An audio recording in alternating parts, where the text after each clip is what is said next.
The cold vastness of space stretched before Captain Elena Reyes as she gazed through the viewport of the USS Starseeker. Distant stars twinkled against the inky blackness, deceptively peaceful. Her reflection stared back at her, tired eyes, a face hardened by years of military service, and the faint scar across her left cheek that served as a permanent reminder of her first alien encounter. "Captain, we're approaching the coordinates," Lieutenant Chen called from the navigation console. "Estimated arrival in 20 minutes. Elena nodded, her fingers brushing against the bone fragment hanging from her neck, a gift from her grandfather, who had taught her everything about their family's warrior heritage. "Alert the landing team. Full combat gear, weapons hot but safety's on. We don't know what we're walking into." The mission briefing had been deliberately vague. Investigate an SOS from a research vessel that went silent 3 weeks ago while studying a newly discovered species on the outer rim. What the briefing hadn't mentioned, but what Elena had discovered through her own digging, was that the researchers had been studying an ancient warrior culture with disturbing practices. "You really think we'll find survivors?" asked Commander Rodriguez, her second-in-command, voice low enough that only she could hear. Elena's jaw tightened. "I think we'll find something. Whether it's survivors is another question." The Comortis were what humans might have become if evolution had taken a different path. Bipedal, tool users, capable of sophisticated language and technology. But unlike humanity, the Comortis never outgrew their predatory instincts. Their culture revolved around hunting, with status determined by the trophies they collected. And their most prized trophies were the skulls of worthy opponents. For centuries, they had hunted each other. Then they discovered space travel and other species. "Captain, incoming transmission," announced the communications officer. It's from the research vessel." Elena's heart quickened. "Put it through." Static crackled through the speakers, then a voice, human, male, terrified, broke through. "Anyone hears this, stay away. They're not what we thought. They're not." A scream cut through the transmission, followed by something that sounded like laughter, but not human. Then silence. "Timestamp?" Elena demanded. 3 hours ago, Captain. 3 hours. Recent enough that there might still be survivors. Recent enough that whatever had happened was likely still unfolding. "Change of plans," Elena announced to the bridge crew. "We're going in quiet. Stealth approach, minimal landing party. I'll lead personally." Rodriguez started to protest, but Elena silenced him with a look. "This isn't my first rodeo with predator species, Commander. Sometimes the only way to understand a hunter is to think like one." As the Starseeker slipped into orbit around the lush, blue-green world, Elena briefed her landing team. 4 of her best, all veterans of first contact situations gone wrong.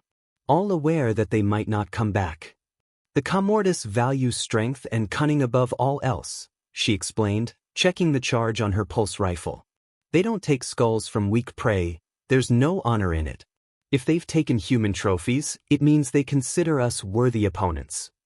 Small comfort if we end up as decorations in some alien's trophy room," muttered Specialist Torres, the team's xenobiologist. Elena allowed herself a grim smile. "Who says we're the ones ending up as decorations? Remember your training. We're not researchers. We're soldiers. And today we're hunters." The shuttle bay doors opened beneath them, revealing the planet's surface. Dense jungle stretched for miles, broken only by what appeared to be ruins of ancient structures, and the sleek outline of the research vessel, still intact but eerily dark against the landscape. As the drop shuttle plunged toward the surface, Elena couldn't shake the feeling that they were being watched, that somewhere below, yellow eyes tracked their descent with hungry anticipation. The bone fragment at her neck seemed heavier suddenly, a reminder of her own mortality. The hunt was about to begin. But who was the predator, and who was the prey? They would soon find out. The drop shuttle cut through the atmosphere, trembling as Elena guided it toward a small clearing about half a kilometer from the research vessel. Better to approach on foot, less noise, more cover, and far fewer chances of being detected by whatever might be waiting for them. "Weapons check," Elena ordered as the shuttle touched down with a soft thud. The team responded in practiced unison, the clicks and hums of their equipment filling the cabin. Lieutenant Rivera, their combat specialist, pressed a small device against his temple. The neural interface flickered to life, projecting tactical information directly into his field of vision. Motion sensors active, Captain. Range set to 500 meters. Elena nodded. Torres, what can you tell us about the atmosphere? Torres studied the readings on her wrist display. Breathable, but heavy on oxygen, about 28%. Plants produce something similar to chlorophyll, but it's more efficient. That's why everything looks so vibrant. She hesitated. There's something else in the air too. Some kind of pheromone, I think. Not harmful, but not natural either. Artificial? Elena asked, suddenly more alert. Possibly. Could be a territorial marker. Or a hunting aid, Elena thought but didn't say. Many predator species used scent to drive prey in specific directions, toward traps, or into killing zones. The shuttle door slid open, revealing a world painted in shades of blue and green so intense they almost hurt the eyes. The vegetation was Earth-like but exaggerated, massive ferns that towered overhead, thick vines that pulsed slightly as if breathing, flowers the size of dinner plates that emitted a faint glow. Stay tight, maintain comms discipline. If you see anything move that isn't one of us, do not engage without my order, Elena instructed. Our priority is finding survivors from the research team. The jungle closed around them as they moved away from the shuttle, creating an unsettling green twilight. Sound traveled strangely here, some noises muffled, others amplified. The constant background chorus of alien wildlife would make it difficult to detect an approach. Perfect hunting grounds. Elena checked her tracking device. The research vessel's beacon pulsed steadily, guiding them through the dense foliage. As they drew closer, Torres fell into step beside her. Captain, the research team, what were they studying exactly? Elena kept her eyes on the surroundings as she answered. Officially? Xenoanthropology. The Comortis have been spacefaring for only about a century, but their civilization dates back thousands of years. The team was meant to study their cultural evolution. And unofficially? Elena's mouth tightened. Unofficially, Earth Defense Command is always looking for potential allies, or identifying potential threats. The Comortis technology is different from ours. More organic. Some of their biotech is decades ahead of anything we've developed. So we came to steal their secrets, Torres said flatly. We came to understand them, Elena corrected. The researchers were strictly observational. No contact protocols were in place. Lieutenant Rivera held up a closed fist, the signal to stop. Everyone froze. Movement, he whispered through their comms. 3 o'clock, about 70 meters out. Elena signaled for the team to take cover. They melted into the undergrowth, weapons ready but not yet aimed. She adjusted her visor, switching to thermal imaging. There, a heat signature moving through the jungle.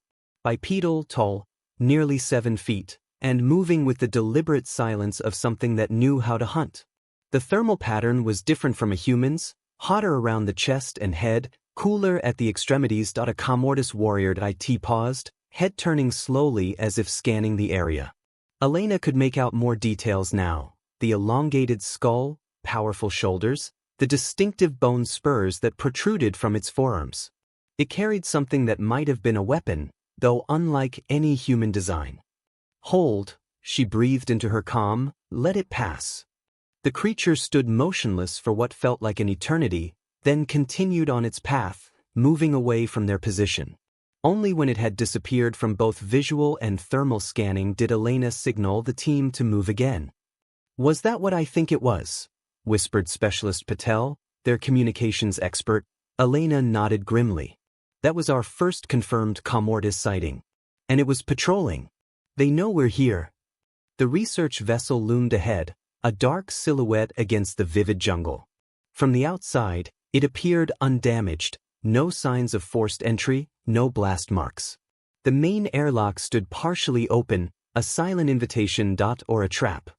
Rivera, take point. Torres, watch R6.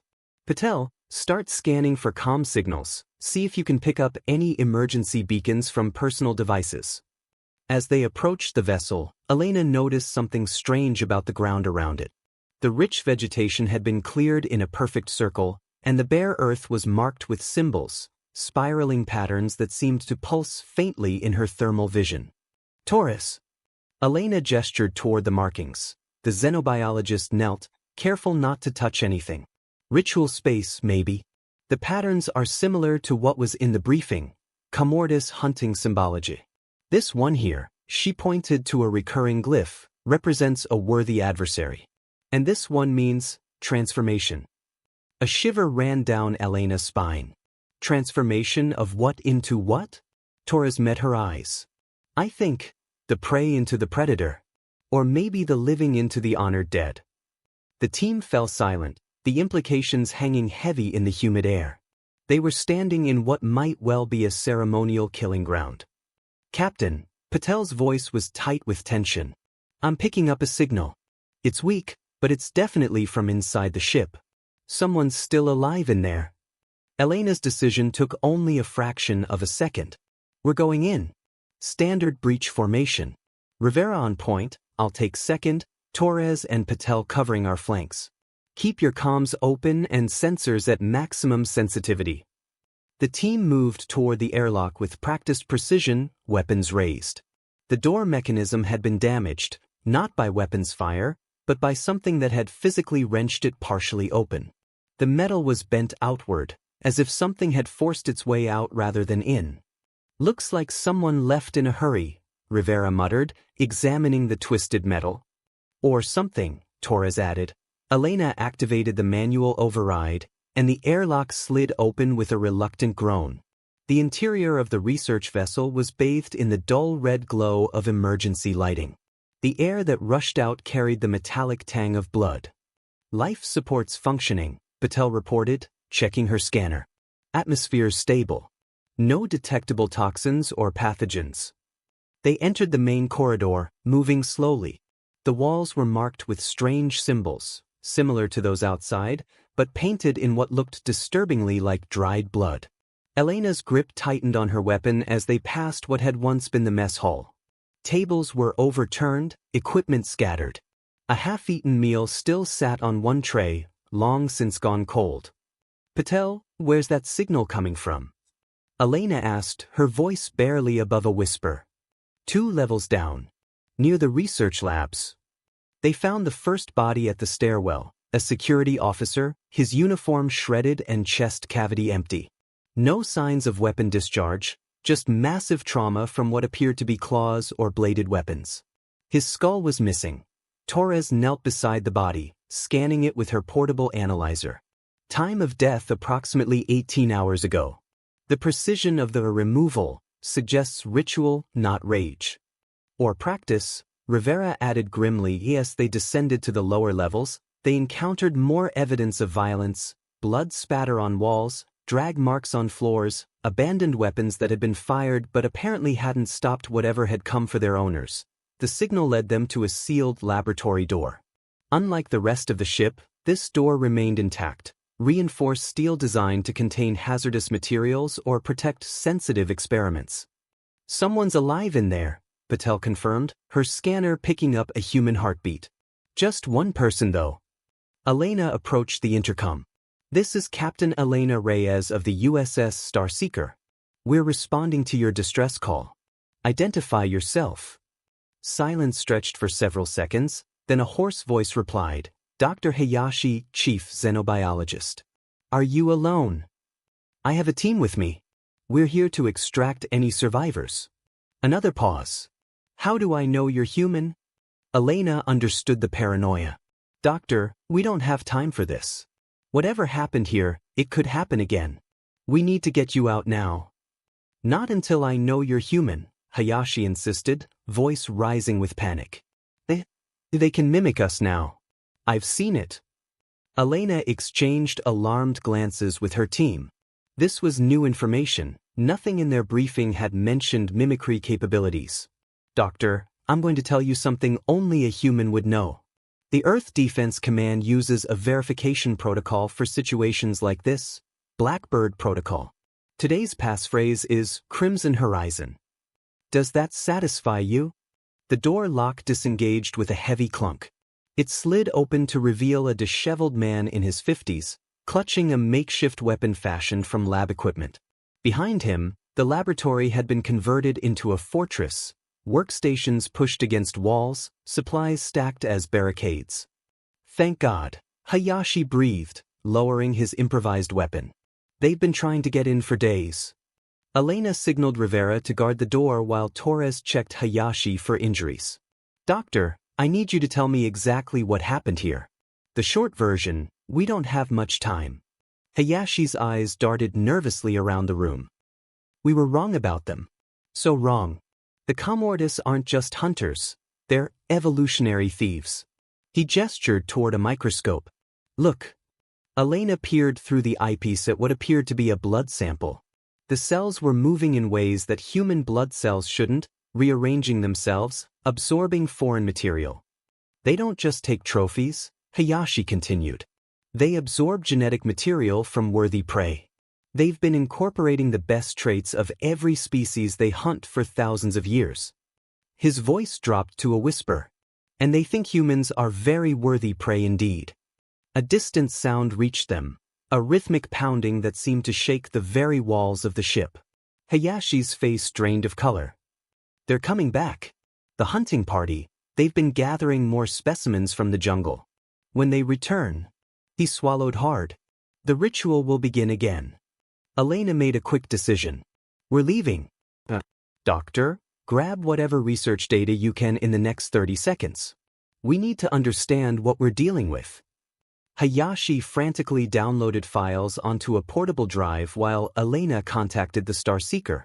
Commander, prepare for emergency extraction. Lock onto our signals and be ready to remote pilot the shuttle if necessary. Copy that, Captain. Rodriguez's voice crackled through her comm. Be advised, we're detecting multiple heat signatures converging on your position. Whatever's down there, it's coming in fast. The pounding grew louder, now accompanied by what sounded like chanting, deep, resonant voices calling out in an alien language. The sound carried a primal quality that triggered something deep and instinctual in Elena's brain. The urge to flee was almost overwhelming. Move out, she ordered, forcing steel into her voice. Standard retreat formation. Doctor, stay between Torres and Patel. They emerged from the lab into the corridor just as the emergency lights flickered and died, plunging them into darkness. Their helmet lights cut weak paths through the gloom, creating more shadows than illumination. Captain, Rivera's voice was tight with tension. Motion sensors are going crazy. Multiple contacts, surrounding us on all sides. The first Comortis warrior appeared at the end of the corridor, a silhouette backlit by bioluminescent markings on its armor. It stood perfectly still watching them. Then another appeared behind them. And another, emerging from a side passage. They were surrounded. The lead warrior stepped forward, raising what looked like a ceremonial staff adorned with human skulls. It spoke, a series of clicks and growls that somehow formed recognizable words. Worthy prey, it said in heavily accented English. Your skulls will honor us. Your essence will strengthen us. Your hunting skills. It tilted its elongated head, studying Elena with unnerving intensity. Will become our own. Elena's hand moved imperceptibly toward her secondary weapon, a neural disruptor holstered at her hip. Her eyes never left the lead warrior as she addressed her team through their private comm channel. On my signal, full-spectrum flash grenades. Aim for their visual sensors. Captain, Dr. Hayashi whispered urgently, there's something you need to know about. Before he could finish, the lead Comortis warrior raised its staff and slammed it against the floor. The impact sent a vibration through the metal plating beneath their feet, and suddenly the corridor walls began to move. What Elena had taken for decorative patterns on the walls were actually dormant Comortis biotechnology, organic components that now awakened, pulsing with an eerie blue light. Tendrils of living metal began to extend from the walls, reaching toward the humans. Now! Elena shouted, pulling her disruptor and firing directly at the lead warrior's face while her team deployed their flash grenades. The corridor erupted in blinding light and disorienting sound. The Commortis warriors staggered back, their sensory organs overwhelmed, but only momentarily. The living metal tendrils continued their advance, unaffected by the assault. "The ship is alive," Torres yelled, firing her pulse rifle at the nearest tendrils. "It's been converted into some kind of organic technology." Elena made a split-second decision. "Fall back to the lab. Move." They retreated to the reinforced laboratory, sealing the door just as the first tendrils reached it. The metal surface began to bulge inward as the organic components tried to breach the door. "That won't hold for long," Rivera warned, already searching for another exit. "Doctor," Elena turned to Hayashi, "talk fast. What were you trying to tell me?" The scientist's hands shook as he activated a holographic display. "The Commortis aren't just after our skulls as trophies. They're after our brains, specifically our neural patterns." The display showed a scan of a human brain alongside what appeared to be a Commortis neural network. "They've developed a way to extract and incorporate not just our genetic material, but our knowledge, memories, even personalities." Elena felt her blood run cold. "That's not possible." "I watched them do it to Dr. Vasquez. They took his skull intact, connected it to some kind of organic matrix. His eyes were still blinking." Hayashi's voice broke. "And then they put it on one of their warriors, like a second head, growing from the shoulder. Within hours, the warrior was speaking with Vasquez's voice, accessing his memories, using his expertise in xenobiology to improve their harvesting techniques." Patel swore under her breath. "So when they said our hunting skills would become their own, they meant literally," Elena finished. "The implications were staggering. If the Commortis could absorb human knowledge and expertise, they'd have access to everything: military tactics, weapons technology, the location of human colonies." A new sound penetrated the lab, a different kind of pounding, more deliberate. "Metal on metal."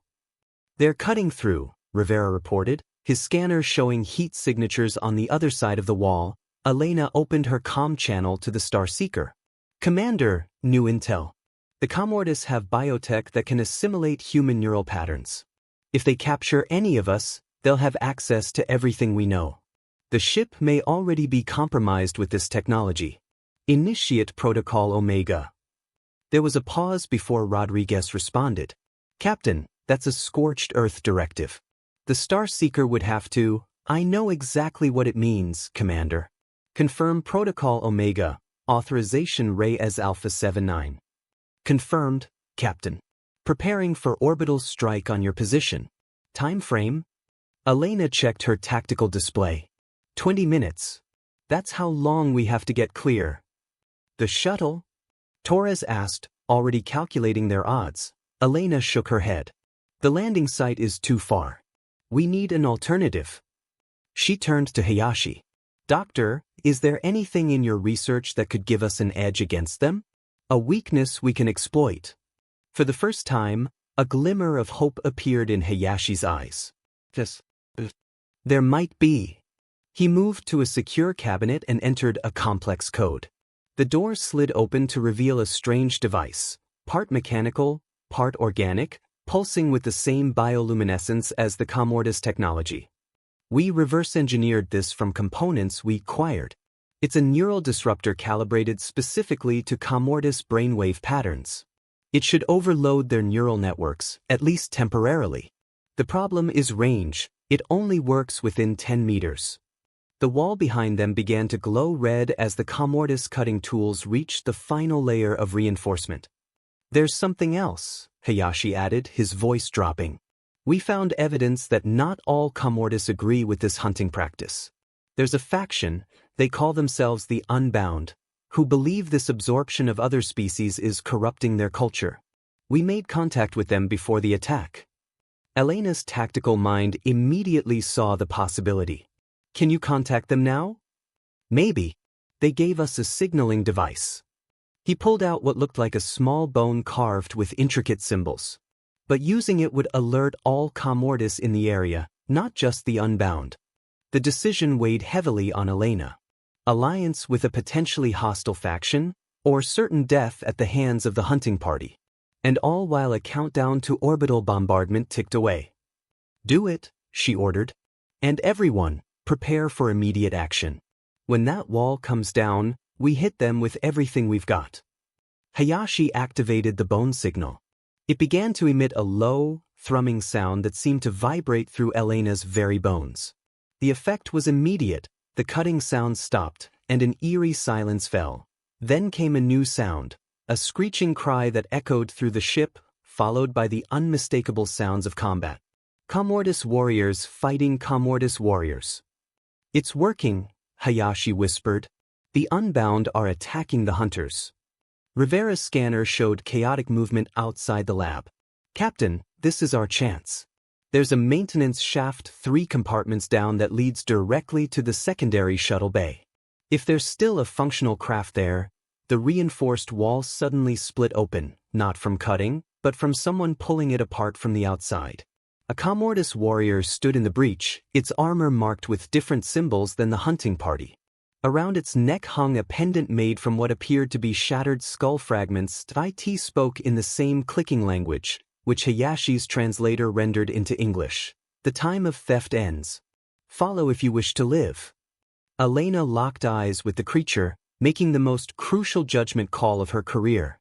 The bone fragment at her neck seemed to burn against her skin as she gave her order. "We follow.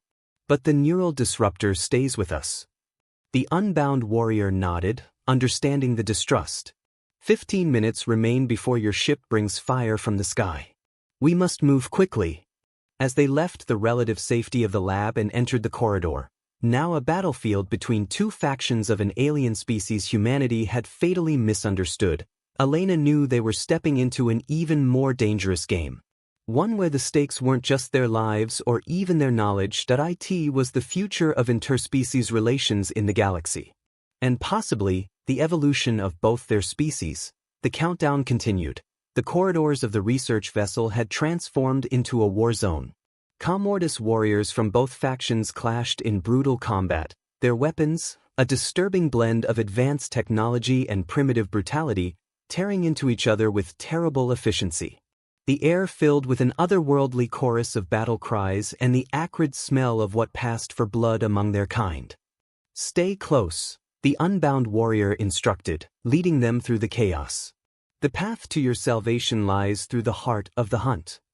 Elena and her team moved in tight formation, weapons ready, with Dr. Hayashi protected in the center. The neural disruptor was clutched tightly in Elena's free hand, their one advantage should their guide prove treacherous. 13 minutes to orbital strike, Rivera reminded them, his voice tense. They descended through maintenance shafts, encountering sporadic resistance, hunters who broke away from the main battle to pursue them. Each time, their Unbound guide engaged with surprising ferocity, fighting with a style that seemed more desperate, more passionate than the calculated precision of the hunting party. "Why help us?"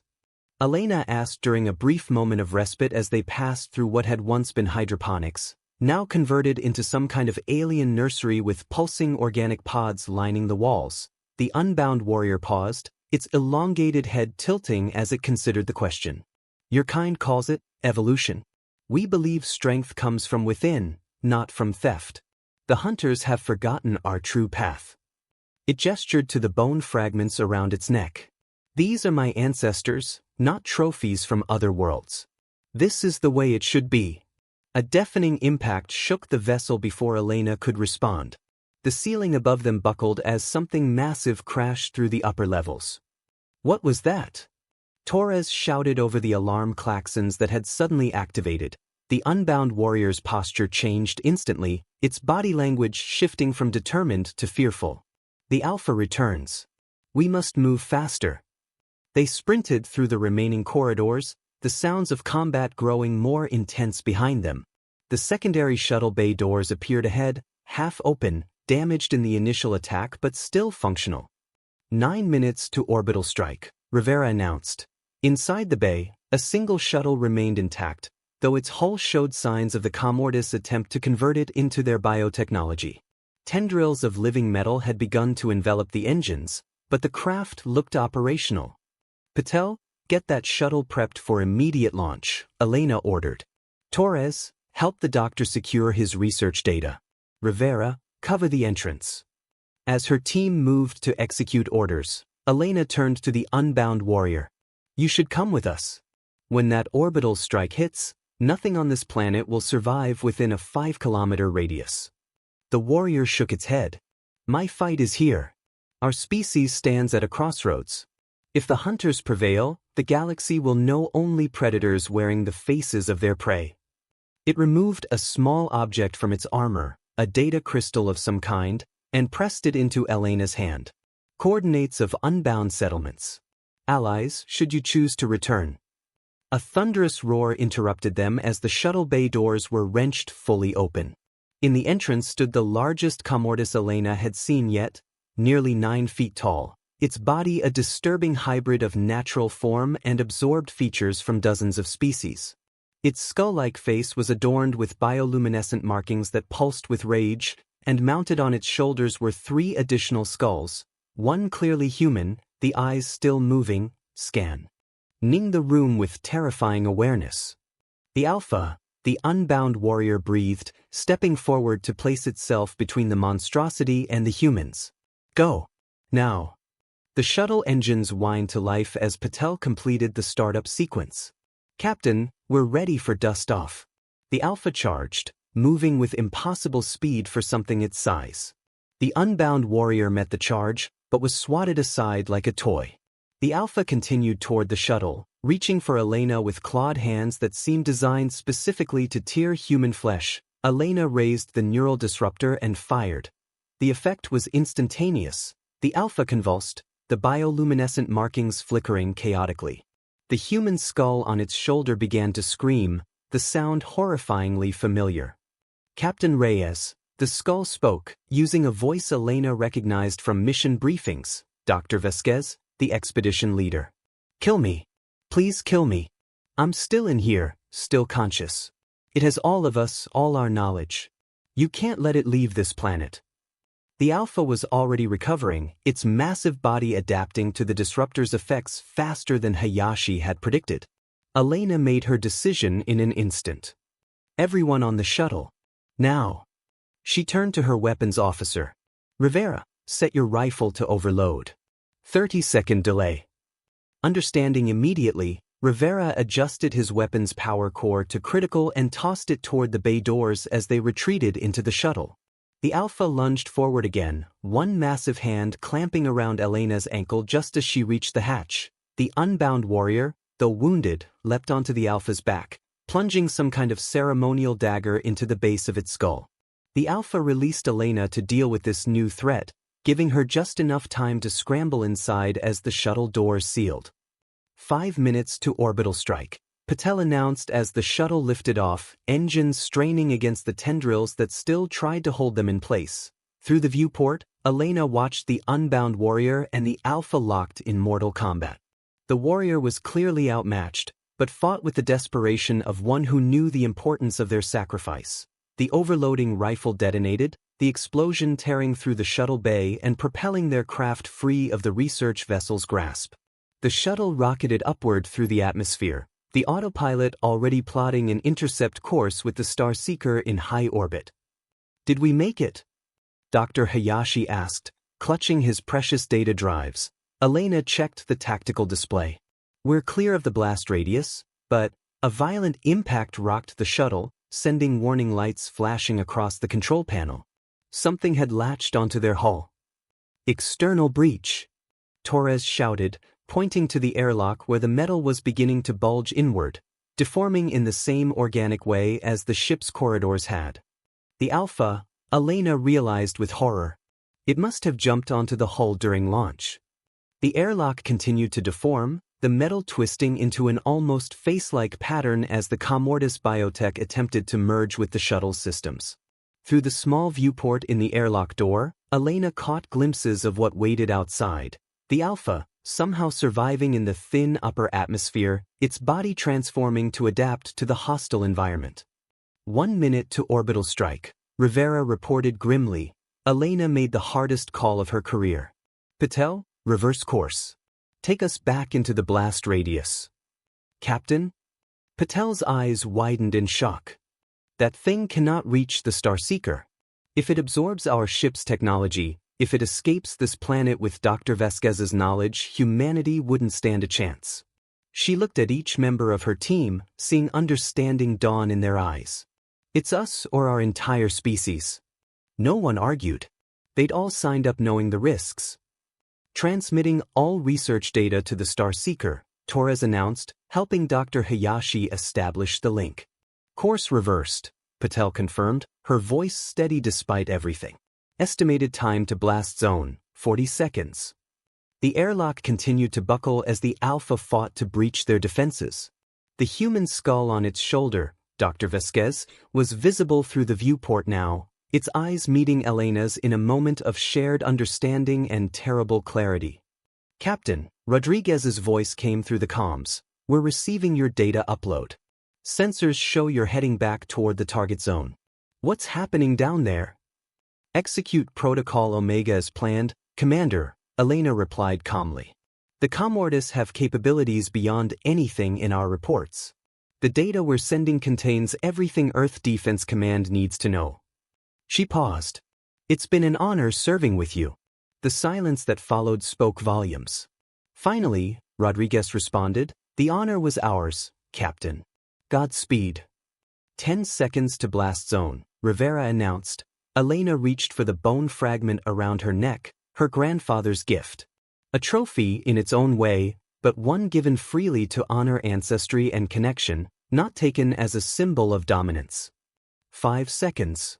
The airlock finally gave way, the Alpha's massive form beginning to push through the opening. Elena raised her sidearm, aiming not at the Alpha, but at the human skull on its shoulder. Dr. Vasquez's eyes closed in gratitude. I'm sorry, she whispered, and pulled the trigger just as the world around them erupted in blinding light. The orbital strike hit with apocalyptic force, a column of energy that vaporized everything within its radius. From the bridge of the Starseeker, Commander Rodriguez watched in solemn silence as the energy signature of the shuttle disappeared from their sensors. Sir, the communications officer called, we're receiving a transmission. It's from the shuttle. Rodriguez spun around in disbelief. That's impossible. Yet the transmission was unmistakable, weak, corrupted, but definitely originating from somewhere within the dissipating energy cloud of the orbital strike. Put it through, he ordered. Static crackled through the speakers, then cleared to reveal a familiar voice, Captain Elena Reyes. Starseeker, do you read? Emergency protocols enacted. Shuttle severely damaged but core systems intact. Request immediate extraction. Hope surged through Rodriguez. Captain, how did you survive the blast? A pause, then Elena's voice again, but something about it seemed off. The unbound technology adapted our shields. We're sending coordinates for pickup. Rodriguez was about to respond when the science officer suddenly interrupted. Sir, analysis of that transmission shows anomalies. The voice patterns are Captain Reyes, but the speech formulation is wrong.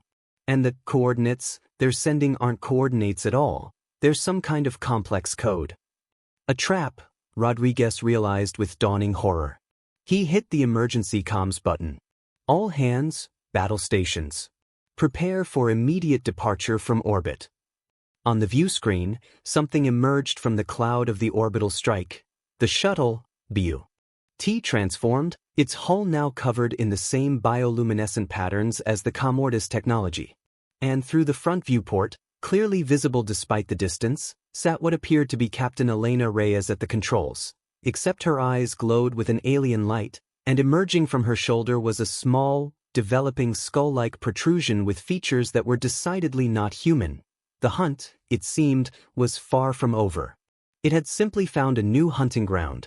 Commander Rodriguez stared at the viewscreen, his blood turning to ice as the transformed shuttle began to accelerate toward the Starseeker. What wore Elena's face was smiling, but the expression held none of his captain's humanity, only the predatory anticipation of a hunter that had found new prey. All hands, emergency jump protocols, Rodriguez ordered, his voice steady despite the horror unfolding before him. Navigation, Plot a random vector, maximum distance.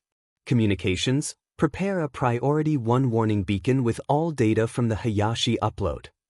The bridge crew moved with practiced efficiency, though the shock was evident on their faces.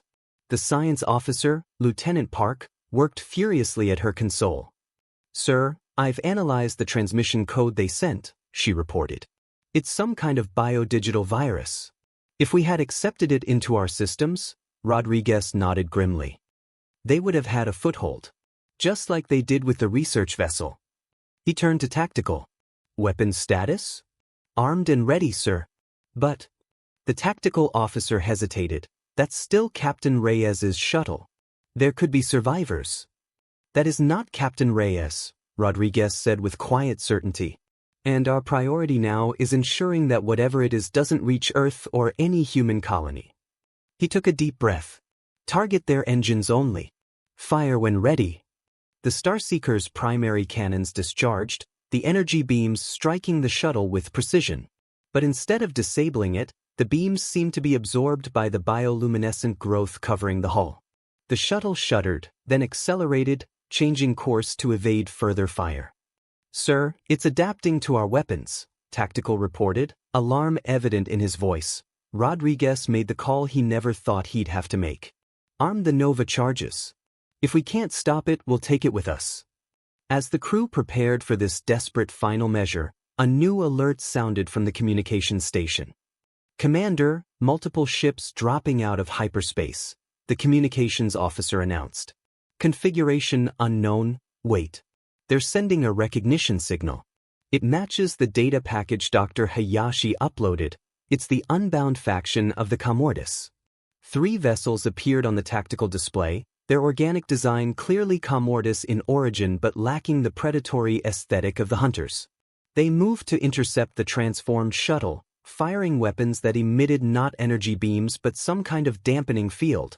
The shuttle's movements became erratic as the field enveloped it.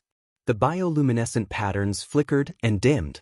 Through the view screen, Rodriguez watched as what had been Elena Reyes writhed in apparent agony, the skull protrusion on her shoulder thrashing independently at a transmission cut through the chaos, not in human language, but translated by the computer using Dr. Hayashi's linguistic database.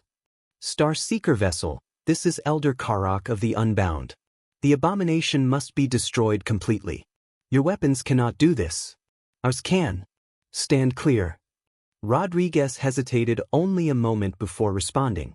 "Understood, Elder Karak. We stand with you against this threat." The 3 unbound vessels surrounded the shuttle, their dampening fields intensifying until the shuttle hung motionless in space.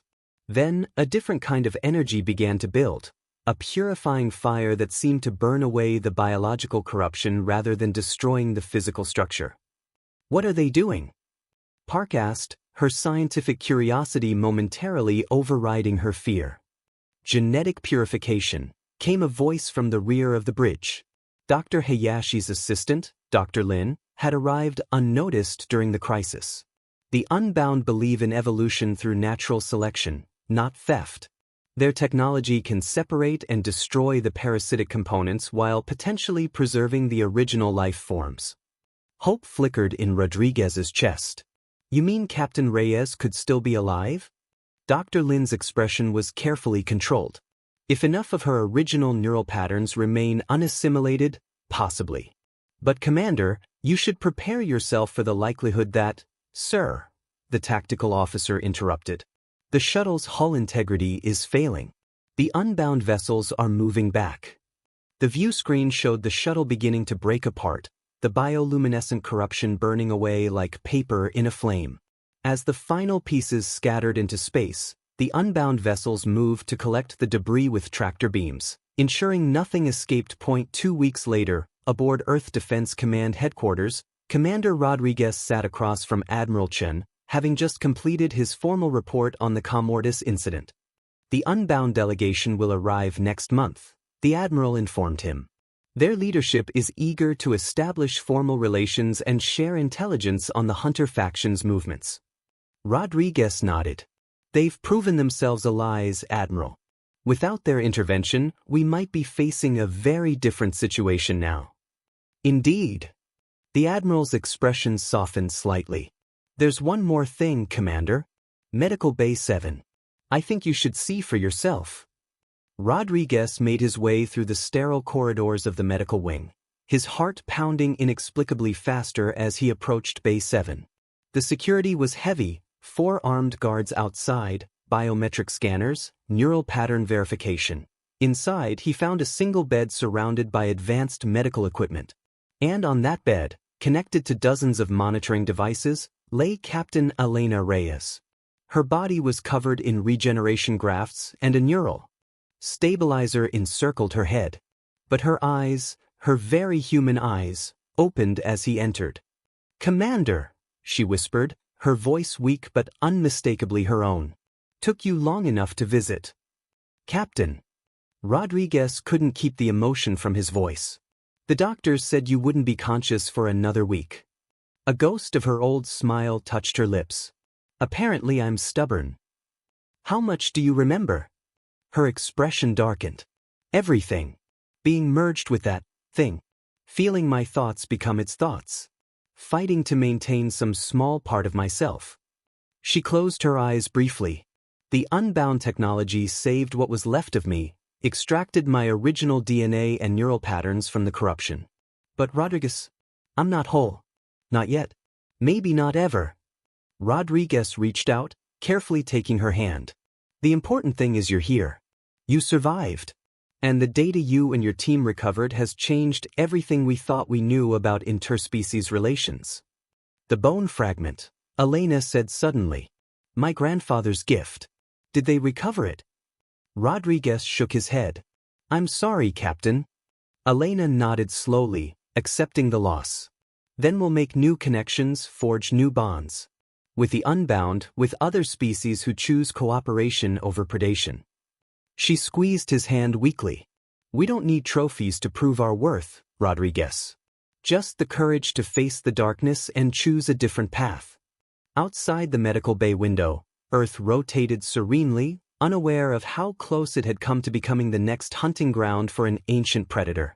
And beyond, in the vast expanse of space, an alliance was forming that would reshape humanity's place among the stars, not as hunter or prey, but as something greater than either could become alone.